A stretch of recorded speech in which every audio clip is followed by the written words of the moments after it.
ആണുങ്ങളല്ലേ ഭരിക്കാൻ, പെണ്ണുങ്ങളെ എപ്പോഴും നമ്മൾ താഴെ ആയിരിക്കണം. അതാണ് പ്രശസ്തനായിട്ടുള്ള പണ്ഡിതൻ ഷെയ്ഖുന കൊല്ലം തുറസിയുടെ ഒരു സ്റ്റേറ്റ്മെന്റ് ആണത്.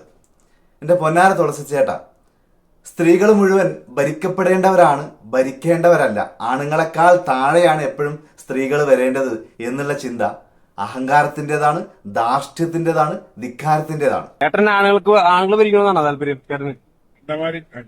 ആണുങ്ങളല്ലേ ഭരിക്കാൻ, പെണ്ണുങ്ങളെ എപ്പോഴും നമ്മൾ താഴെ ആയിരിക്കണം. ഇല്ലല്ലേ?